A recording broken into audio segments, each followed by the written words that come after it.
आखिर दुनिया की पहली बाइक कैसी दिखती थी, हैरान रह जाएंगे देखकर। और इन बंदों ने लोगों से चंदा इकट्ठा करके एक आइलैंड कैसे खरीद लिया, और अमेरिका में कॉलेज के लड़कों में लड़कियों की पैंटी चुराने का रिवाज क्यों है, और एक ऐसी टिप जिसको जानकर आप टॉपर बन जाएंगे। और सालों पुरानी एक टूटी सैंडल आखिर क्यों बिकी करोड़ों में, और हमारे देश में आखिर टोटल कितने डेबिट कार्ड है, और उर्फी जावेद इतने अश्लील कपड़े पहनती है लेकिन फिर भी पुलिस उसे गिरफ्तार क्यों नहीं करती। यदि आप इन फैक्ट्स के बारे में नहीं जानते तो बने रहिए रहस्य टॉक शो के इस नई वीडियो के आखिर तक। नंबर 80, कैनिसियस कॉलेज की ओर से की गई एक रिसर्च के मुताबिक जो महिलाएं अपने पालतू कुत्तों के साथ सोती हैं, उन्हें उन महिलाओं के मुकाबले बेहतर नींद आती है जो किसी पुरुष के साथ सोती हैं। लगता है इस रिसर्च को महिलाओं की टीम ने ही कंडक्ट किया है और वो पुरुषों के साथ कोई पुरानी दुश्मनी निकाल रही है। नंबर 70, दोस्तों आज के समय में दुनिया भर में एक से बढ़कर एक बाइक बनाई जाती है, लेकिन क्या आप जानते हैं कि दुनिया की सबसे पहली बाइक कैसी थी? नहीं जानते तो चलिए हम दिखाते हैं। दुनिया की सबसे पहली बाइक कुछ इस तरह दिखती थी। डेमलर रेटवैगन नाम के इस बाइक को जर्मन इंजीनियर गॉटलिब डेमलर और विल्हेम मैबेक ने मिलकर बनाया था। इस बाइक को 10 नवंबर 1885 को दुनिया के सामने पेश किया गया। वुडन फ्रेम में बनाई गई इस बाइक का कुल वजन 90 किलोग्राम और इसकी top speed 11 kilometre per hour थी। नंबर 16, क्राउड फंडिंग की मदद से आमतौर पर मजबूर लोगों की मदद की जाती है, लेकिन कुछ लोग इसी क्राउड फंडिंग के जरिए अपने शौक भी पूरे कर लेते हैं। आपको जानकर हैरानी होगी कि इसी साल मार्च महीने में दो बंदों ने मिलकर क्राउड फंडिंग की मदद से ही एक आइलैंड खरीद लिया। Gareth Johnson and Marshall Mayer नाम के इन दो बंदों ने लेट्स बाय एन आइलैंड नाम से एक कैंपेन की शुरुआत की और आइलैंड खरीदने के लिए लोगों से मदद करने की अपील की। आइलैंड खरीदने का इन दोनों का मकसद ये था कि ये दोनों अपना खुद का देश बना सके। हैरानी की बात यह है कि क्राउड फंडिंग से ही इन्हें इतने पैसे मिल गए कि इन दोनों ने बेलीज कोस्ट के पास ही कॉफी केई नाम का एक पूरा आइलैंड खरीद लिया। आइलैंड खरीदने के बाद अब ये दोनों अपना एक अलग देश बसाने की तैयारी में भी है। इसी कमाल के फैक्ट पर प्लीज वीडियो को लाइक कर दीजिए। नंबर 50, ओवर थिंकिंग के बहुत सारे साइड इफेक्ट्स हैं, लेकिन अब एक्सपर्ट्स ने इस ओवर थिंकिंग के भी कुछ बेनिफिट्स ढूंढ निकाले हैं। According to the psychologist, over thinking की वजह से आपका चीजों को याद रखने की क्षमता बढ़ जाती है, आपका अटेंशन स्पैन बढ़ता है और साथ ही क्रिटिकल थिंकिंग भी इम्प्रूव होती है। वैसे इन सारे फायदों के बावजूद ओवर थिंकिंग के साइड इफेक्ट्स भी हैं, इसलिए हमारी आपसे यही गुजारिश है कि ओवर थिंकिंग की आदत अगर आपको है तो उसे छोड़ने की कोशिश करें। नंबर 40, दोस्तों आपने बहुत सारे रेड्स के बारे में सुना होगा, लेकिन क्या आपने कभी पैंटी रेड के बारे में सुना है? During 1950s to 1960s American college students ने पैंटी रेड की शुरुआत की, जिसमें मेल स्टूडेंट्स फीमेल स्टूडेंट्स के क्वार्टर्स में घुसकर उनकी पैंटी चुराया करते थे। चोरी करने के बाद ये लोग उसे किसी ऐसी जगह पर डिस्प्ले पर लगा दिया करते थे जहाँ से सारे लोग इसे देख सके। रेड मारने वाले स्टूडेंट्स में जो स्टूडेंट पैंटी के साथ वापस लौटता था वो इसे अपने सक्सेसफुल रेड की ट्रॉफी मानता था और इस ट्रॉफी को ये लोग पब्लिकली दिखाया भी करते थे। नंबर 30, दोस्तों क्या आपने कभी सोचा है कि अगर आपके पास 100 करोड़ रुपए हो तो तब आपको ये सारे पैसे खर्च करने में कितने साल लग जाएंगे? चलो मान लो कि आपकी 100 करोड़ रुपए की लॉटरी लगी है। इतने सारे पैसे मिलने के बाद आप रोजाना 50,000 रुपए यानी महीने के 15 लाख रुपए खर्च करते हैं, तो भी आपको अपने पूरे 100 करोड़ रुपए खर्च करने में 54 साल 9 महीने लग जाएंगे। दोस्तों आपके लिए एक पहेली है,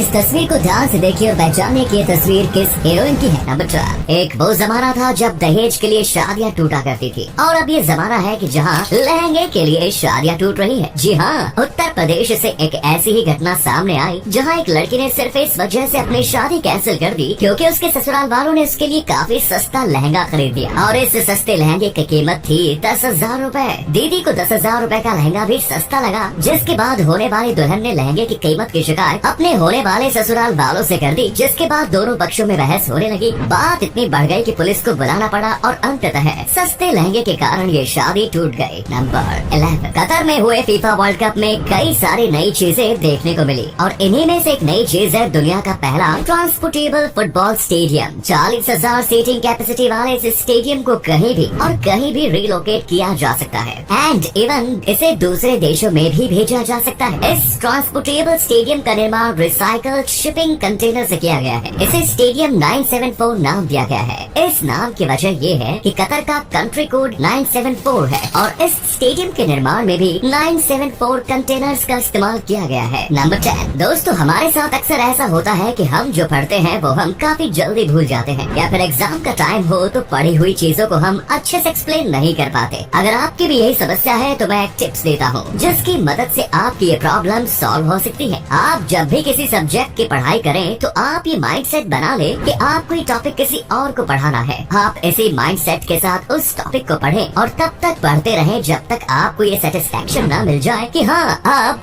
मैं ये टॉपिक किसी को भी अच्छे से पढ़ा सकता हूँ। इसके बाद देखना मेरे दोस्त टॉपर बन जाओगे, टॉपर। इसी अमेजिंग फैक्ट पर प्लीज दोस्तों इस चैनल को सब्सक्राइब करके इस घंटी को जरा दबा दीजिए। Number 9, in A group of friends अगर आपको ये पता करना हो कि इन सब में से आपका क्लोजेस्ट फ्रेंड कौन है तो ये पता लगाने का एक तरीका मैं आपको बताता हूँ। जब आप अपने ग्रुप के साथ बैठे हो और कोई बंदा फनी बात करे जिसे सुनकर हर कोई हंसने लगे तो एग्जैक्टली उसी समय आप इस चीज पर ध्यान दे कि हंसते हुए कौन सा बंदा आपकी ओर देख रहा है। जो बंदा हंसते हुए आपकी ओर देखता हो तो समझ जाइए यही इंसान आपका सबसे करीबी दोस्त है। अब मैं ऐसा इसलिए कह रहा हूँ क्योंकि साइकोलॉजी के अनुसार जब लोग हंसते हैं तो तब वो हंसते हुए अपने सबसे करीबी इंसान की ओर ही देखते हैं। नंबर 8, जब कोई इंसान अपनी जिंदगी में कोई महान काम कर जाता है तो तब उसकी जिंदगी से जुड़ी हर चीज बेशकीमती हो जाती है। अभी हाल ही में एप्पल के को-फाउंडर स्टीव जॉब्स के द्वारा 1970 के दशक में पहने गए सैंडल की नीलामी की गई और आपको जानकर हैरानी होगी कि इस एक जोड़ी पुराने सैंडल को एक अननोन पर्सन ने 1.78 करोड़ में खरीद लिया। इस कीमत के साथ ही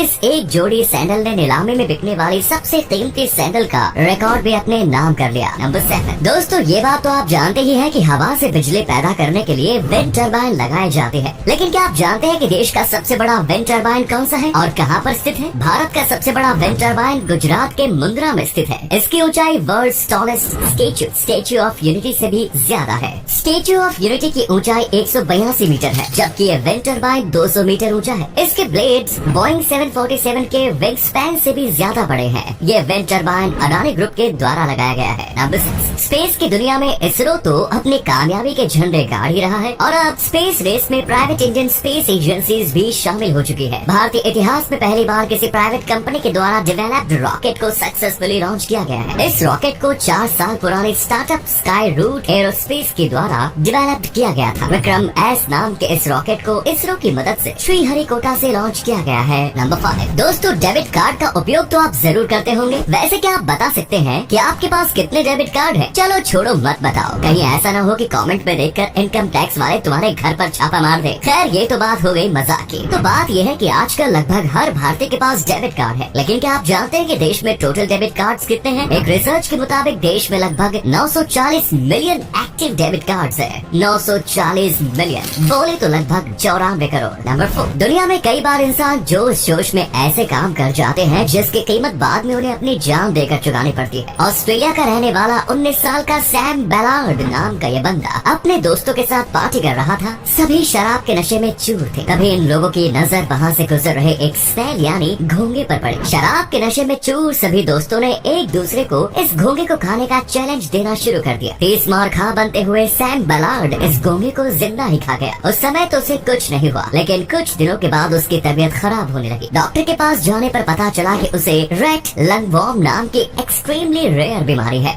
और ये बीमारी उसे उस घोंगे से मिली थी जिसे उसने खाया था। कुछ ही दिनों बाद उसकी हालत बेहद खराब हो गई और वो 1 साल से ज्यादा के लिए कोमा में चला गया। बाद में वो कोमा से बाहर तो आ गया, लेकिन उसका पूरा शरीर पैरालाइज्ड हो चुका था। लगभग 9 सालों तक वो एक लाश की तरह अपनी जिंदगी में संघर्ष करता रहा और अंततः उस घोंगे की वजह से 29 साल की उम्र में ही उसकी मौत हो गई। नंबर 3, जब आप जानवरों के साथ काम कर रहे हो तब आपको उस जानवर के बारे में पूरी जानकारी जरूर होनी चाहिए, वरना अंजाम फिर वैसा ही हो सकता है जैसा जापान के एक चिड़ियाघर में काम करने वाले लोगों को मिला। इस चिड़ियाघर में काम करने वाले कर्मचारी लगभग 4 सालों तक 2 हाइना की मैटिंग कराने की कोशिश कर रहे हैं, लेकिन उन्हें इस कोशिश में कामयाबी नहीं मिली। 4 सालों की नाकामयाबी के बाद इन लोगों को पता चला कि जिस मेल एंड फीमेल हाइना की मैटिंग कराने की ये लोग कोशिश कर रहे थे वो दोनों मेल एंड फीमेल नहीं बल्कि दोनों ही मेल हाइना थे। दरअसल इस कंफ्यूजन की वजह ये थी कि फीमेल हाइना के पास भी मेल हाइना की तरह पेनिस लाइक स्ट्रक्चर होता है जिसे क्लिटोरिस कहते हैं। इस वजह से सिर्फ दूर से ही देखकर मेल एंड फीमेल के बीच फर्क पता कर पाना काफी मुश्किल हो जाता है। नंबर 2,